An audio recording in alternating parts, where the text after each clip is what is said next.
What's up, peeps? As always, I'm your host, Lee Benz, and thank you so much for joining us for this week's YouTube edition of the AEW Insider. All right, we'll get to some AEW news first because this is all elite all the time. Ex-WWE announcer and ECW star Taz will be doing guest commentary for AEW Dark. So that's really, really cool. He'll be covering the matches before and after the live events on Wednesday nights. And I'm hoping he's there this Wednesday when we're in Philadelphia to see it live. If he does really well and it's well received, he'll get a bigger commentary gig. So that's awesome, Taz. Dallas, Texas is going nuts for the upcoming AEW show. The site that they sell the tickets on crashed multiple times because so many people tried getting tickets at one time. And they started bitching about it online, so Cody Rhodes just told them to chill out, blah, blah, blah. They're getting it fixed, and they did. On this week's podcast, just so you guys, in case you don't know, I do 2 YouTube videos a week and 2 podcasts a week. So even though this show might not be long this episode, I've got 5 days worth of news on a podcast. So definitely check it out. It's the AEW Insider on all major podcasting platforms. Anchor, Spotify, Apple, Google, Breaker Radio, plus more. On the podcast, I did talk about the Young Bucks have this show on YouTube. Besides being the Elite, it's called, Room Service on the Road, where they have room service with a wrestler and they just bullshit about cool topics. They had Joey Janela on their latest episode. On the podcast, I covered how we told the story about him and Enzo getting into a fight. What happened before it and what happened the next time they seen each other was really good.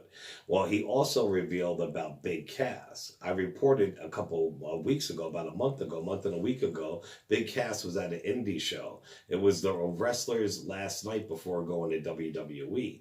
Big Cass got fucking drunk and wasted and tried fighting everybody. He got knocked out with one shot and he was detained and cuffed by the police. Well, Joey Janela tells what happened to him that night. It's pretty fucking crazy. He says, I went outside for a smoke and I said hello to the dude earlier that night. He's talking about Big Cass. He was like, hey, what's up? I go out for a smoke again and he corners me and then he smacks me in the head. It wasn't like a hard smack, but it just caught me off guard. I'm like, what the fuck is going on here? Then he starts chasing me. Joey, I'm coming to kill you. The dude starts chasing me, and it's in a Rhode rec center. So it looks like an episode of Tom and Jerry where the Big Cass is chasing me around the locker room and going, I'm going to shoot you. I'm going to kill you. He said, I then look back in the locker room, and I see him opening every door saying, bad boy, where are you? It was like a horror movie. I feel bad because I have friends who have substance abuse problems. One of my best friends overdosed, so I feel for him.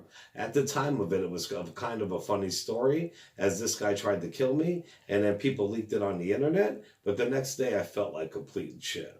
So that's pretty crazy. I love hearing behind the scenes what really happens. And that Rhode Rec Center is awesome. WrestleMania week, my daughter and I went to a shitload of shows, and that was one of the places. We went Wednesday or Thursday night for Impact Wrestling's United We Stand pay-per-view. It was good stuff. Joey Janela also told another story about Tony Khan and him and Darby Allin going to a nightclub. He said that him, Darby Allin, and Tony Khan went to a nightclub. Darby Allin went with them, but he's straight edge. He doesn't drink, he doesn't party or anything. Not only that, he actually went to the nightclub in full gear, which means he wears what he wore in wrestling, which he has half of his face painted like a skeleton, all the goth shit, the fucking shorts and the stockings, that's what he wore to a club.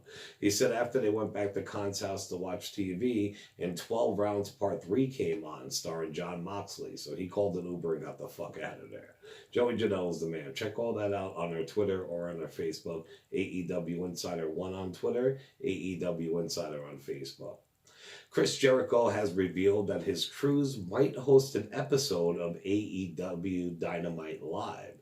Now, I think that would be fucking epic. It's the second year of Jericho's cruise. Go on YouTube, watch the videos of last year's. It was such a fucking good time. It's already sold out this year unless people cancel. But what was I going to say? It would be amazing if they actually hold a live episode from the cruise ship out at sea with the crowd. Holy fuck, I hope they make this come to fruition. A lot a lot of people love Jericho's promo on Wednesday night, myself included. Some people didn't feel the same way. One of those people was Dusty Rhodes' real-life daughter. This is what she had to say about Jericho's promo. Real lazy promo work as usual from La Champion. At least they found him a better fitting jacket. Talking about my dad is lazy as fuck. So that's pretty awesome. Dusty's daughter chimed in because Jericho did talk shit on Dusty Rhodes Wednesday night, and I like that. His jacket was pretty fucking tight for real with his belly. Shad Khan, aka Tony Khan's father, aka AEW's moneybacker, did an interview about his company, and he was asked about WWE and competing with him. This is what Mr. Khan had to say. WWE is a great company, but we are not here competing with them. In the golden age of wrestling during the late 90s, there were 10 million fans. Now it's down to 2 million. So we're tapping into fans who are not engaged and, quite frankly, the younger fan who never quite got into it. Competition is good for everybody, but it's very important for AEW to do our own thing. See, man, they're always gracious. Those guys are going to go far, man. Mark my words. This is no WCW bullshit again. On the WWE news. Well, WWE had their draft Friday night yesterday, and it was underwhelming. They attempted to make it a real draft, but everybody knows that it's scripted, predetermined, and it fell very flat. The funniest, worst, and best parts are when they showed executives at Fox or USA celebrating over the picks they won.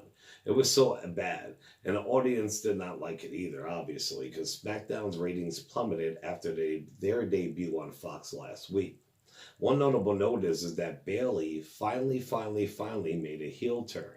Not only did she go bad, she stopped wearing a ponytail. I think she cut her hair a little bit. She changed her outfit, and those little Bayley buddies that come on the stage that blow all around that car, like they use that fucking where they sell a car dealerships. She actually took a blade to them and cut them all down, which was epic.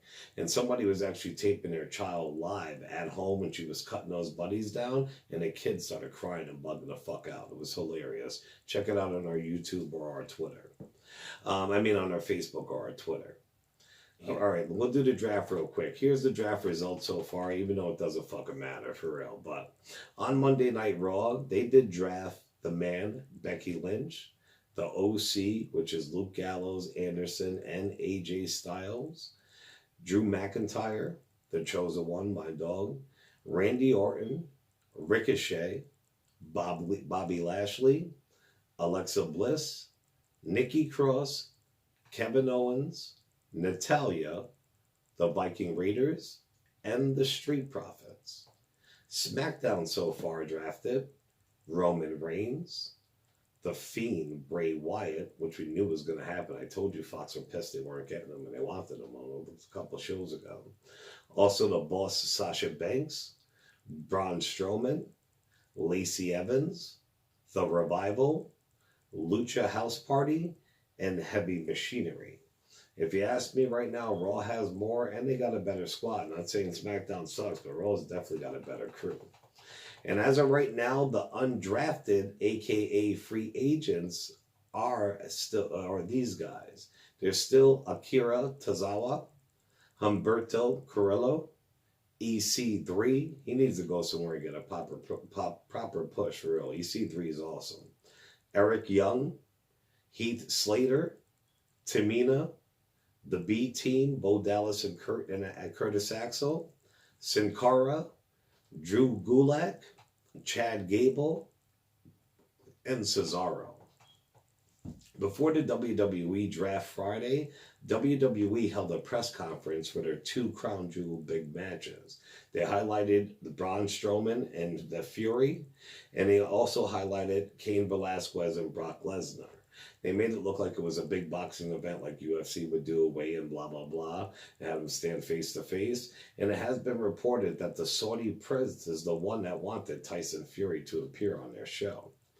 Speaking of Cain Velasquez, though, he did announce his retirement from UFC, and he signed a multi-million-dollar deal with WWE. Here is what he said that Dana White said to him about his retirement. He said, "We ended up talking on the phone. He just supported me 100%. It was just a good, respectful talk that we had, and he thanked me for everything that I did. I thanked him and the company for everything that they did. He just gave me his full blessing. He said, "This is awesome what you're doing. Go ahead. You have my full consent to go ahead and do what you want to do." Even though I didn't need Dana White's consent, that is cool, and you very, very rarely hear him and people getting along like that. So that's pretty awesome. Randy Orton and Kevin Owens had a dark match on SmackDown. As Randy Orton was leaving the arena, a fan was trying to take a picture and she dropped her cell phone. So instead of just walking by, he actually stopped, he picked it up, he took a selfie of himself for her, he took a selfie with him, her, and the crowd, and then he gave it back. So that was very cool, Viper. Indie female wrestler Shotzi Blackheart has been offered an NXT, aka WWE developmental contract. Congratulations to your gal. Up, Up, Down, Down. That's Xavier Woods' YouTube channel about video games. They got a couple WWE stars and actually told them what their ratings were for this year's game. The stars included the man Becky Lynch, Nature Boy Ric Flair, Adam Cole Bebe, and Roman Reigns. So check out the video on our social media. It was pretty cool, the reactions, and funny. Lastly, with WWE, WWE star Ember Moon is out with a leg injury. Speedy recovery, gal. All right, some wrestling news real quick, then we're going to wrap up the show. CM Punk removed all of his merchandise from ProWrestlingTees.com. He only left one shirt on there that says CM Punk sucks. This, to me, this is my opinion, is that he got that WWE Fox gig hosting a show with Renee Young and Booker T. There's no way that's where all wrestlers go to sell their merchandise if you're independent or don't have a big company behind you. Even AEW uses them, honestly. But what was I going to say? He did that because he signed with WWE, and we all know WWE makes their own clothes. They make their own merchandise, and they're not going to have them do that. They're going to put shirts out. So CM Punk is going back to WWE. And that just blows my fucking mind. I never thought he would go back there in any way, shape, or form after the way everything ended. But it's amazing, man. Like I say, it's no better time to be a fucking wrestling fan. It looks like Ronda Rousey will put her baby-making plans on hold. She's itching to get back in the ring. Triple H has gone on record saying that she is returning to WWE and that they're already working and pitching ideas for her comeback. And XFL has announced to players' agents, so like the people who want to play for the XFL, that their starting rate for the first season in XFL will just be $55,000 a year. Now that's pretty insane. We know, like regular, I think NFL people say like they get at least $500,000 or $250,000 for the lowest. But XFL is saying, hey, $55,000 a year. That's amazing for playing the sport you love, and you're only playing 4 months of the year. And after the first season goes, when we see ratings, merchandise, networks, commercials, how people react to it, and plus your skills while you're playing, we'll renegotiate the contracts, and then people start making bank. But that is quite a shock, man. If you get a concussion or break something, $55,000 a year, I don't know. All right, peeps, that's it for this week. We're going to wrap it up. Remember, we will be at AEW Live this Wednesday, and I'll be doing a podcast, videos about it, what have you. I can't wait. We're super stoked in this house for that one.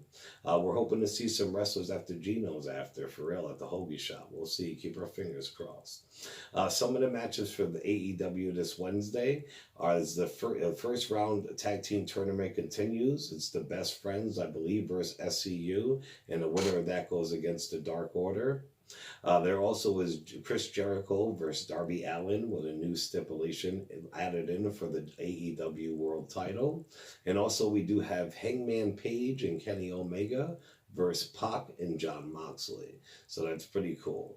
Anyway, I'll keep you guys posted on what's going on. Definitely check the channel Monday or Tuesday for the new movies and more. And definitely go check our podcast out. I've got tons of news, tons of wrestling news, movie news, stuff like that. It's the AEW Insider on all podcasting platforms and on Facebook and on YouTube. Got tons of content on YouTube, like over 50 videos now. Check them out. And also we're the AEW Insider 1 as a number 1 on Twitter. So definitely show us some love. If you wanted me to cover anything on the show, anything you don't like, you do like, what have you, holler at a brother and let me know. All right, peeps. I'll see you guys in a couple of days. Thank you as always for joining us on the AEW Insider. Ciao, peeps.